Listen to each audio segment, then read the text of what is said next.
It is time to get organized and plan for the next year. Today, we're talking all about your youth ministry calendar.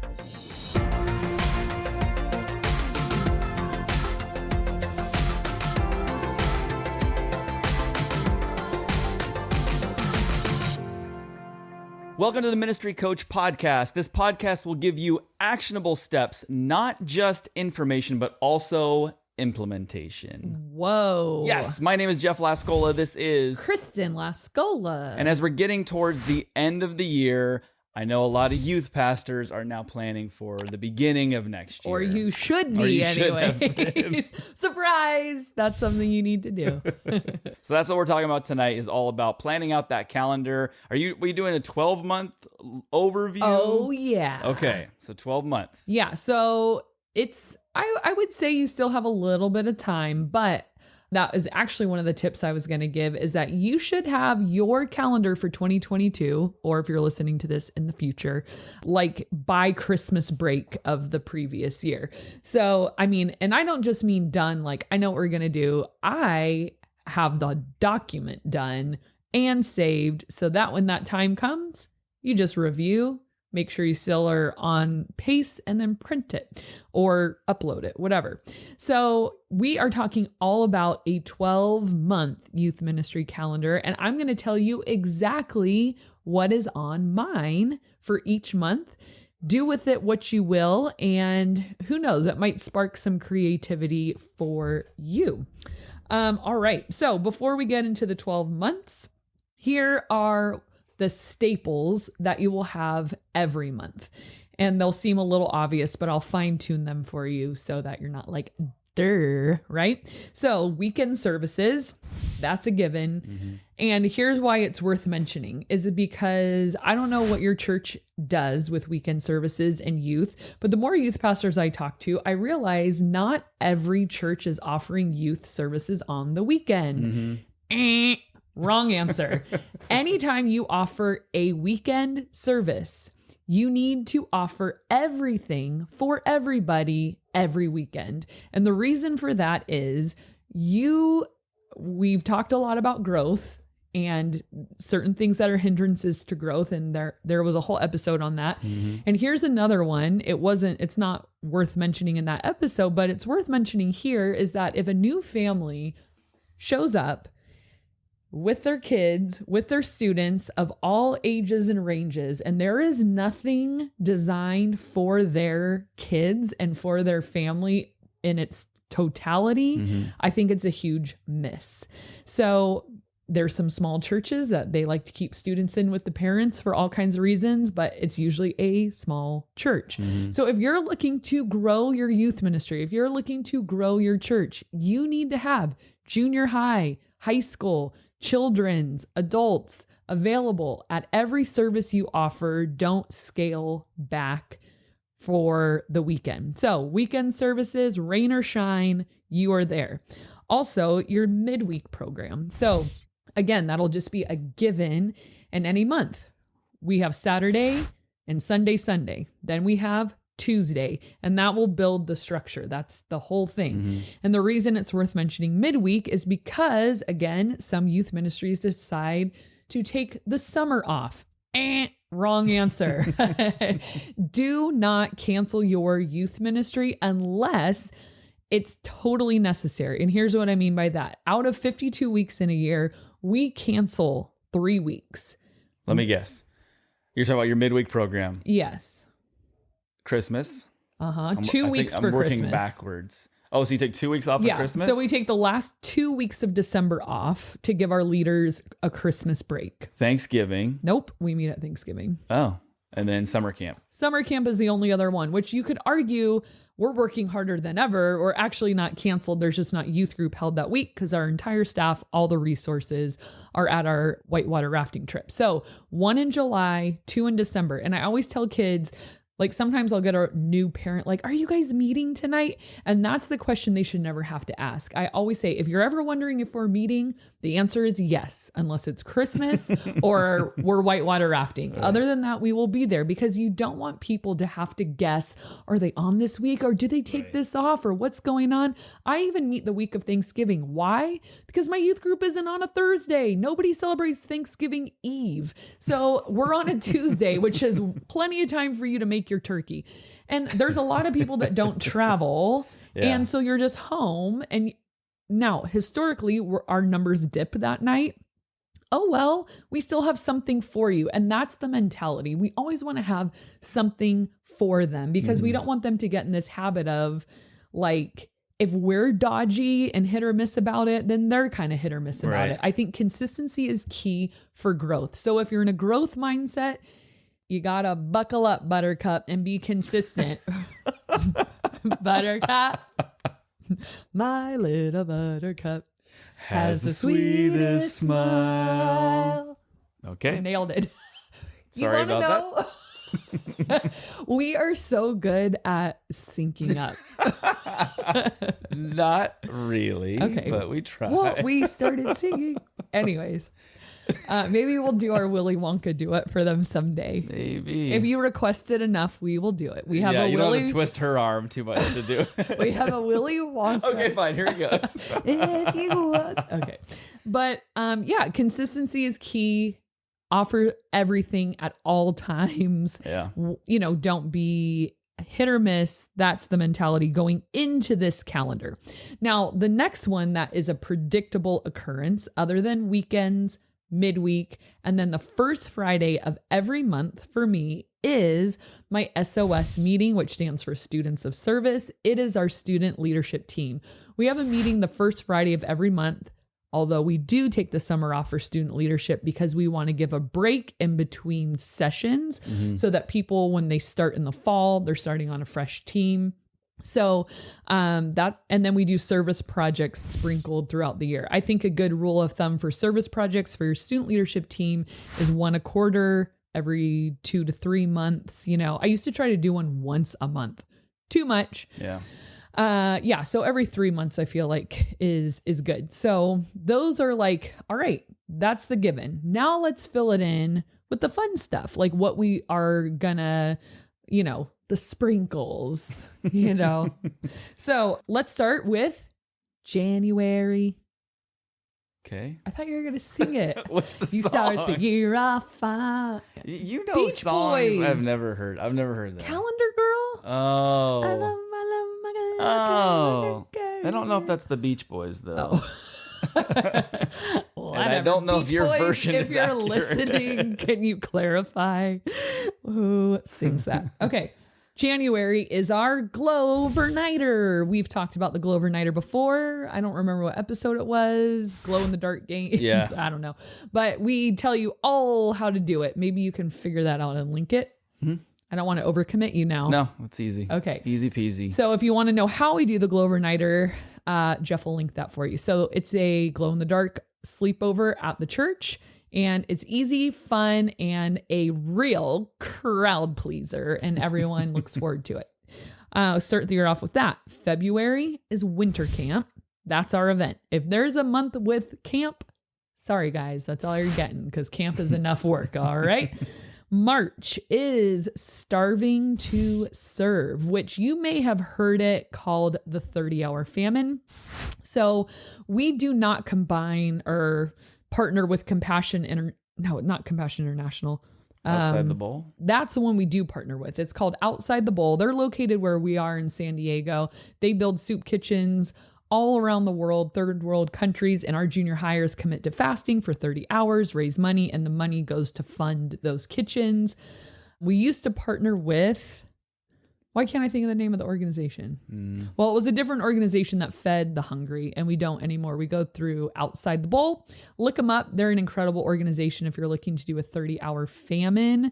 That is definitely a worthy cause. And the reason we switched from our previous partnership is because Outside the Bowl is very intentional about sharing the gospel with these people. So it's not just about food.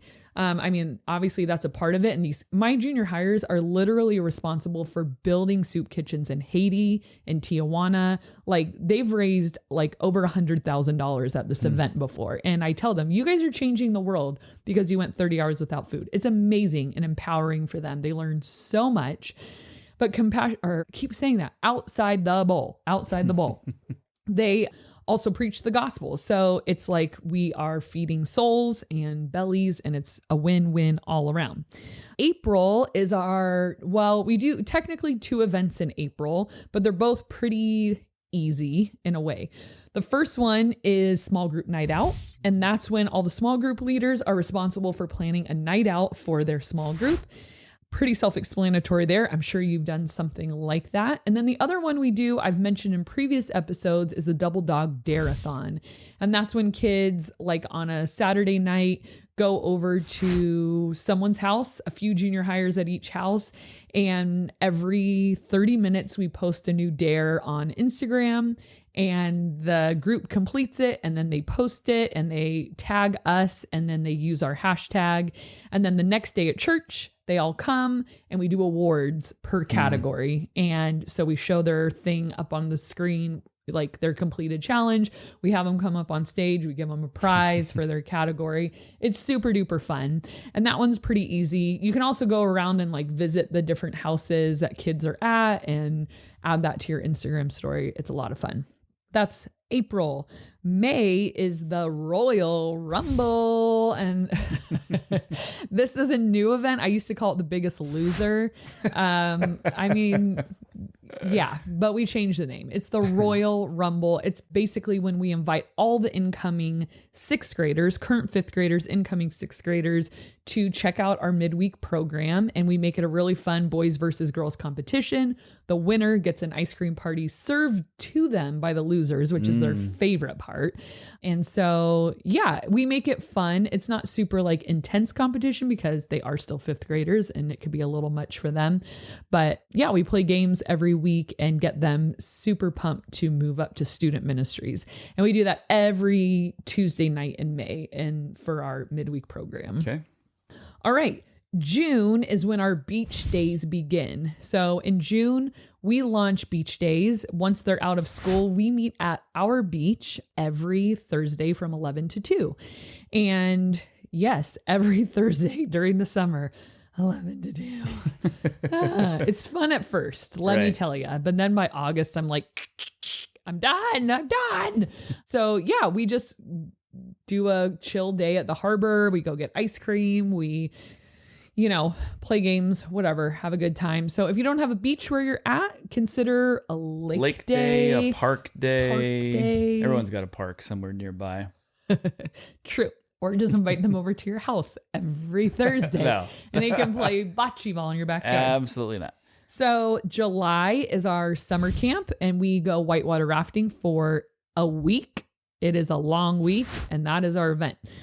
Then August, we do Chaos at the Beach. Chaos is the name of our midweek program. And instead of having it at the church, we do Chaos at the Beach. We extend the time 6 to 9, I think. Make it a little longer. We do worship. We do a message. We barbecue. We play Kajabi Can. We do it with a yoga ball on the sand. It's a lot of fun. Oh, and I did forget to mention the other event we do in July. Man, they're lucky. They get an extra event. Is we do Super Chaos. It's super easy, but they lose their minds. They love it. All we do is go an hour later because it's the summer and they don't have school. So we do Super Chaos, and sometimes I'll like rent a Canton Candy machine. Canton Candy. Cotton candy machine, or do root beer floats. Canton Candy. I have to remember that. Canton Candy. Canton Candy machine. Yeah, it's always fun to do something like fun out of the food. Normal. Yeah, you could do snow cones. You could do cotton candy. You root beer floats. Yeah, just something fun after we do normal youth group up until we go 6:30 to 8:30. So we do normal youth group till 8:30. And then we do this transition where we do like a just dance, and then everyone gets in line for root beer floats. We reopen the snack shack, and then we play 2 more games. And they love staying out late. They love the extra games. It's just a fun like summer vibe. Yeah. Okay, so we talked about August, chaos at the beach, and then September is our all overnighter. And that is, do you notice I didn't say overnighter? I said all overnighter. Like it's an all nighter, but an overnighter, meaning we do sleep.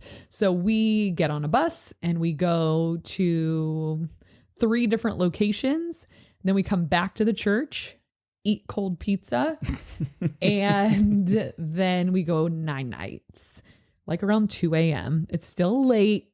Junior hires, you still got to stay up late. Wow, very exciting. The only portion that they actually miss is when they're miserable and sleeping on an ice skating rink. Yeah. And they don't ever see that. But it's like you hit this point at the night where even they are not having fun. They think they can party. They can't. They can't. They cannot party. I can't either, it's though. Every That's goal why. at summer camp, we're staying up all night. Nobody wins. Nobody. Well, this is genius. I'm never looking back now because we did all the events except for one. They went to bed and then their parents picked them up at like 7:30 the next morning and we did an all overnighter. It was great. And you used to, for a short while, do something that I invented, which was the take on the all-nighter, which is called the all-dayer. Oh. And instead of killing yourself, don't poo-poo this idea. I didn't poo-poo it. Instead of killing yourself to go all night, you just start at like 9 in the morning, go until like 9 at night, do a whole bunch of stuff, take them everywhere. And then guess what? At the end of the night, you get to go to bed. Yeah, that's a win for us. That honestly, I'm not saying this because it was your idea. It was a harder sell. It was. I feel like the all overnighter. Just tell them, and then when you get home, stay up all night. And tell your parents like you're gonna be home in your room by yourself all night.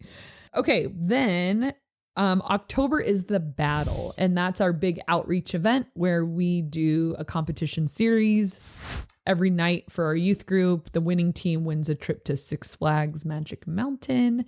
And yeah, it's a big hyped event. We spend a lot of time and a lot of money making it awesome. We share the gospel in 4 separate parts. We give an invitation at the end. I'm sure your church might do something similar. That's our big October thing. And then November is when they actually go to Six Flags, the winning team. But the other things we do in November is an SOS takeover. Remember, SOS was my student leadership team.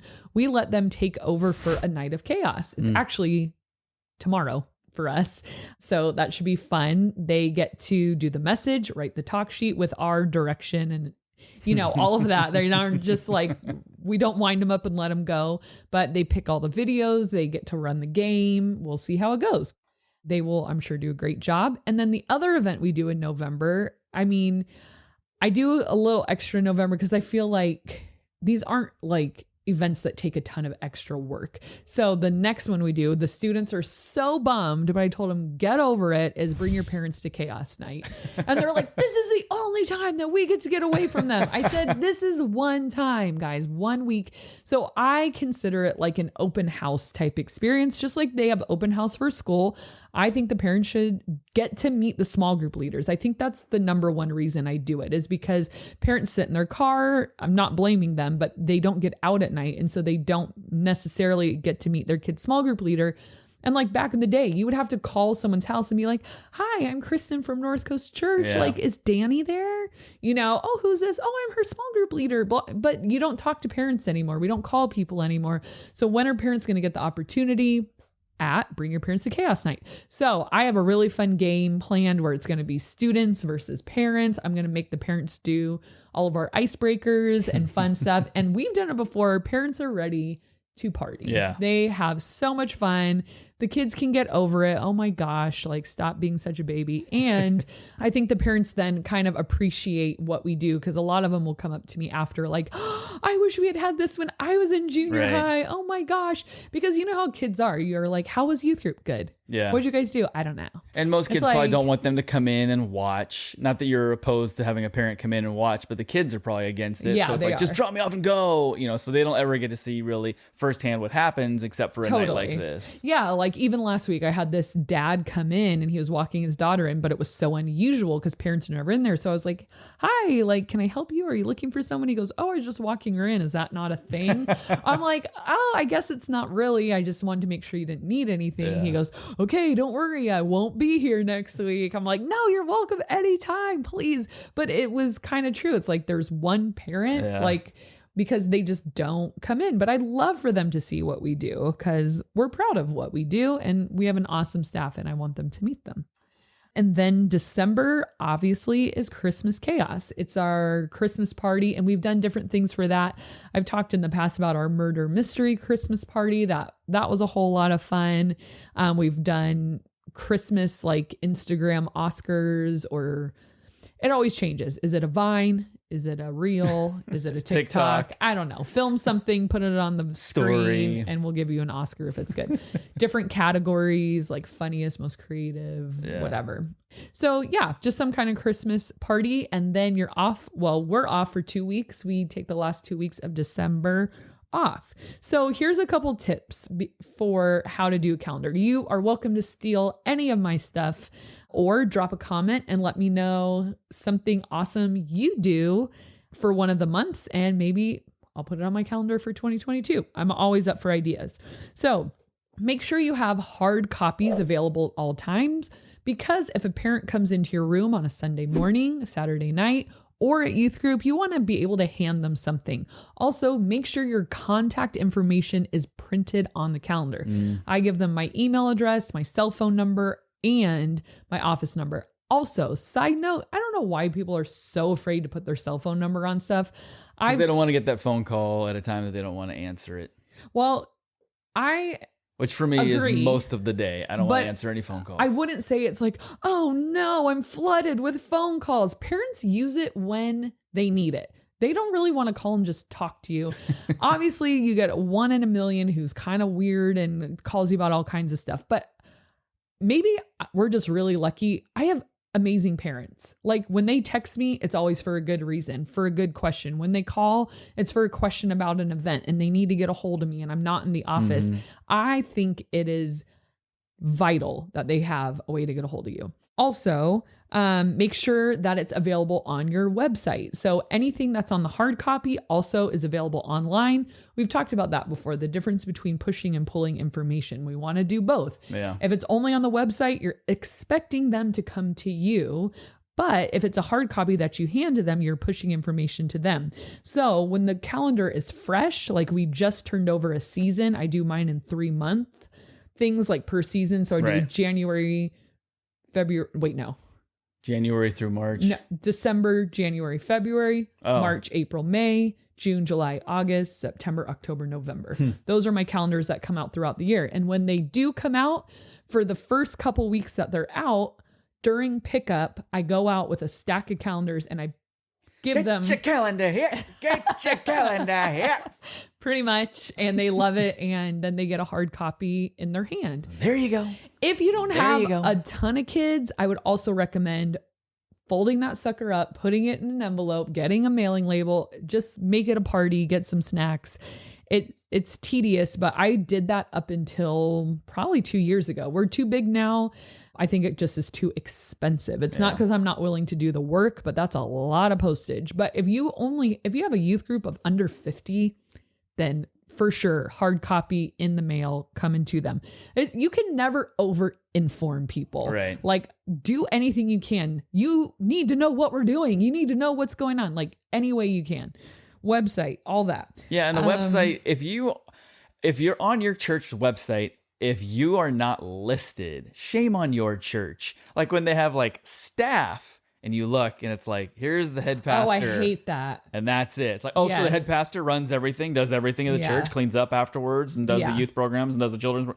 No, everybody needs to be on there. You don't have to have a picture or anything like that, but at least your name and contact information. Who you are. I always think it seems so arrogant when it's like staff, lead pastor. That's it. Maybe he's protecting everyone. Like you're going to have to go through me to get to these people. Maybe. I just think it's probably more likely laziness. Either that or your staff has such rapid turnover that's like, I can't update this enough. It's just me. And that's it. Just Jack.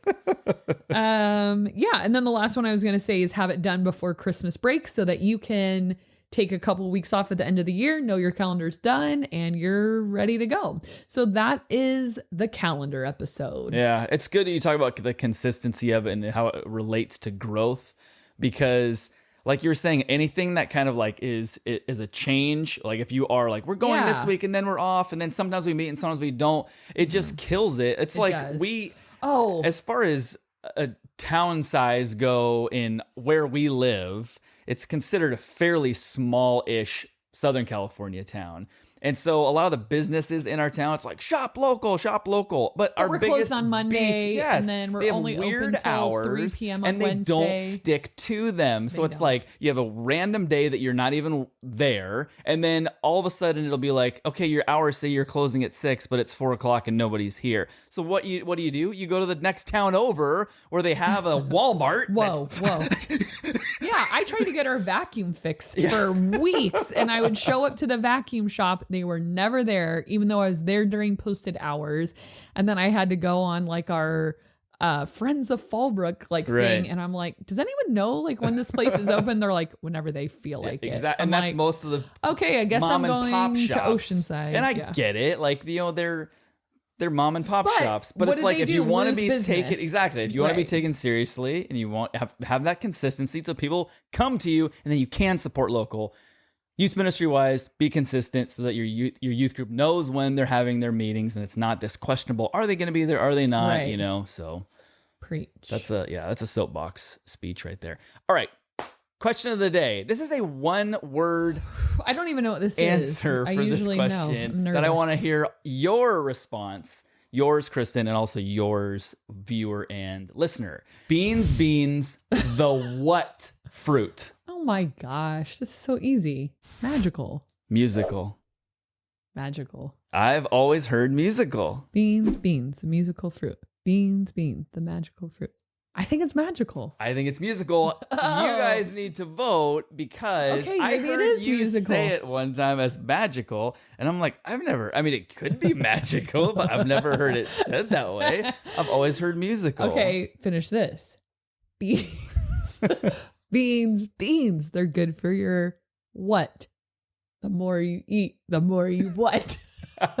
Isn't that the same for everybody? Beans. They're good for your heart. Yes. The more you eat, the more you pass gas.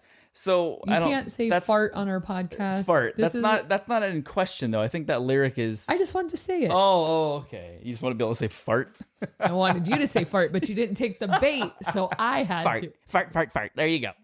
Yeah, the moment has passed, and you didn't mean it when you said it. Oh, you have a community comment of the day. I do. Did you come up with a song yet? No. It's community comment time. Okay, so this is from Johanna Fisher. Something tells me we have read one of hers before. Maybe not. Maybe it's just in my mind because she sends me some pretty awesome DMs. Anyways, she said, thank you for the latest video. It gave me strength to keep going even in difficult and stressful times, which was so great to hear. That was the episode where we're talking about Jesus multiplying what we give and that we don't have what it takes to do. Sorry. Get all choked up. Do youth ministry, but that's okay. And I love that she shared that was like what she needed to keep going that week. Yeah. That's huge. So thank you, Johanna, for letting us know. That is a cool one. If you guys have been impacted by this podcast in one way or another, preferably in a positive way, please go to Apple Podcasts and leave a review. We would love to hear from you. If you guys are watching on YouTube, go ahead and leave a comment and tell us something there. And hopefully we'll be able to read all of them on the air. I always say on the air, like we're going live. On the air. Ding, ding, ding, ding. Well, anyways, Mr. go ahead and do it. Sandman. Thank you guys so much for watching and listening, and we'll see you next time.